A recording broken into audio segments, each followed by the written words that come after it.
Welcome back for segment 3 in this week's lesson on community and independent living. Within this segment, we're going to talk about the idea of inclusion and access as a civil right. Not just something we do for people out of the goodness of our heart, but that it's a civil right. To kind of start off with this, I'd like to share with you a quote by Martin Luther King that, while not certainly directed toward people with disabilities, I think certainly has applicability to the broader issues we're talking about here. And what he said was the following: "It is a historical fact that the privileged groups seldom give up their privileges voluntarily. Individuals may see the moral light and voluntarily give up their unjust posture. But as we are reminded, groups tend to be more immoral than individuals.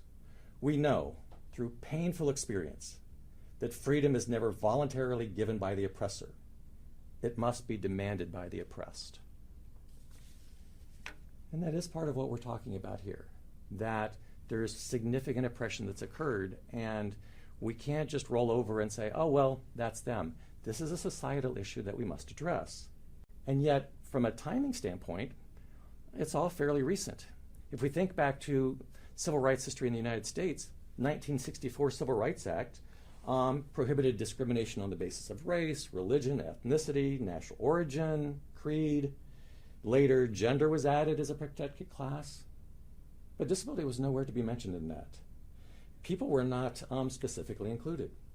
So, seeing that, however, people with disabilities looked at the civil rights movement and said, are there things that we can model at that? How can we get our rights taken care of too? How can we be protected as well?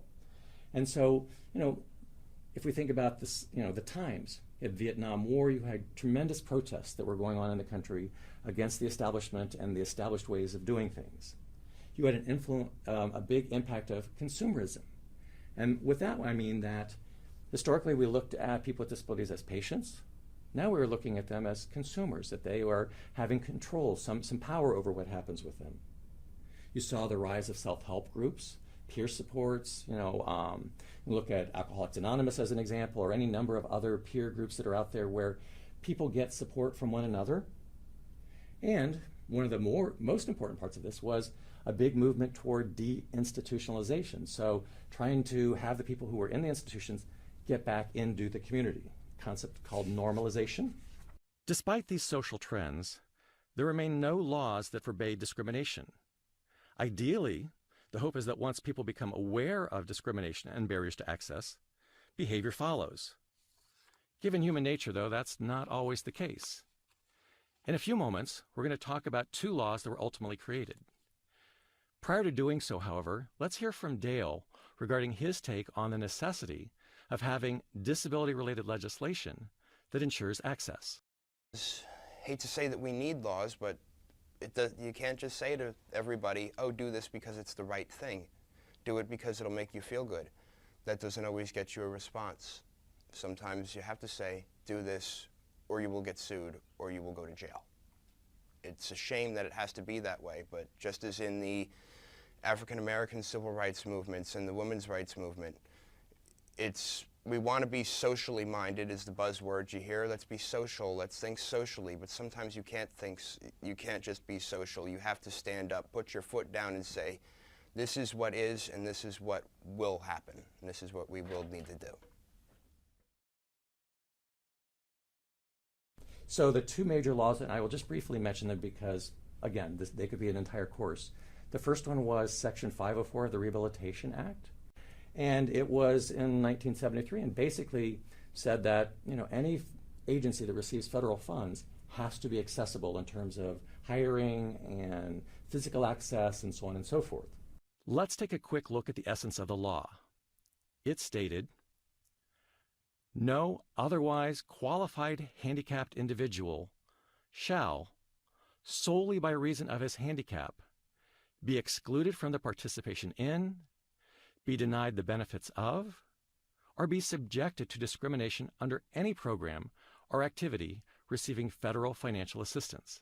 It offered people for the very first time access to government, access to education, When we think about public universities, that's the law, not the ADA.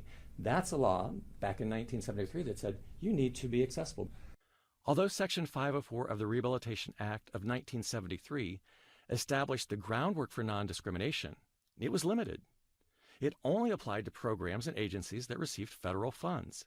When we talk about federal funding, please keep in mind that this does not mean that the program was fully supported by federal dollars. When 504 was initially implemented, any agency or program that received $2,000 or more in federal support was required to abide by the law. Given its limited scope, the disability rights movement pushed to have the philosophy of non-discrimination and accessibility applied to the public sector. Their work ultimately resulted in the passage of the Americans with Disabilities Act, the ADA, in 1990. Based on Section 504, the ADA prohibits discrimination on the basis of disability in employment, state and local government, public accommodations, commercial facilities, transportation, and telecommunications. Let's briefly review the titles associated with the ADA. I feel this is important because the general public has very limited knowledge regarding the Americans with Disabilities Act. It's not a topic typically covered in the K-12 curriculum. Even in college, students rarely hear about it. The on-site course upon which this class is based has an enrollment of over 300 students per semester.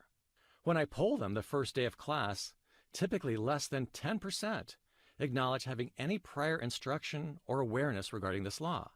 I get a similar response when talking with other faculty, staff, and administrators. Now, please note that this review is very superficial. An entire course could be developed focused on this law. In particular, we will talk more about employment and the ADA in our next lesson on disability employment, lesson number 9. I do, however, strongly encourage you to check out this week's readings, as well as the additional resources, including in the Digging Deeper content area. As noted in this slide, the ADA applies to all aspects of employment, including the application and hiring process, evaluation, training, promotion, compensation, and benefits. It's a very comprehensive law.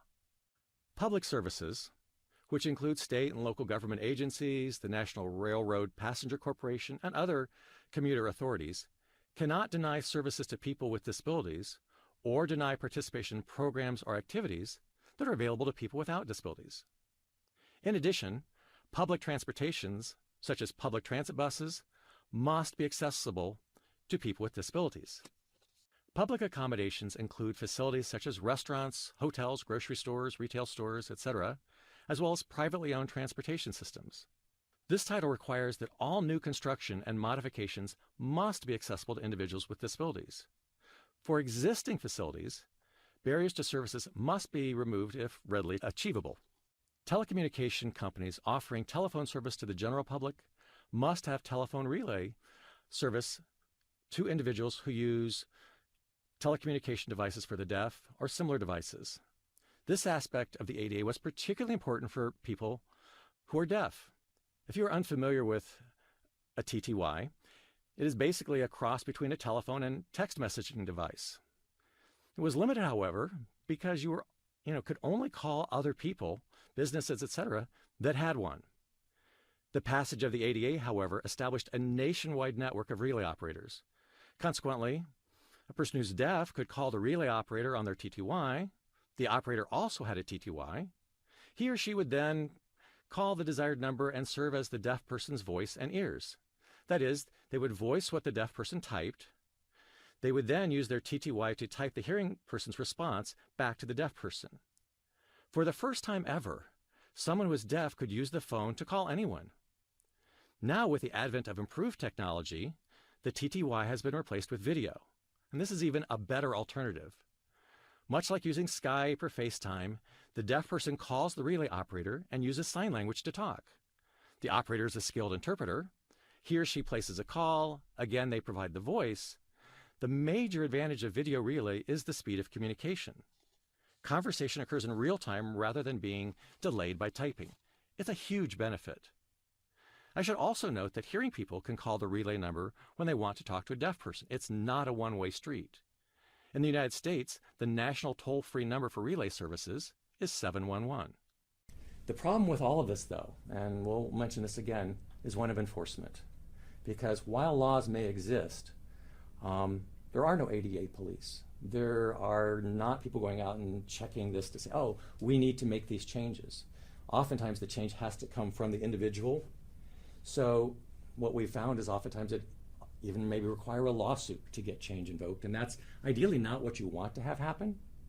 But people don't know about the ADA, people aren't aware of it, and if we're going to make sure that people aren't discriminated against, this is part of what needs to be done.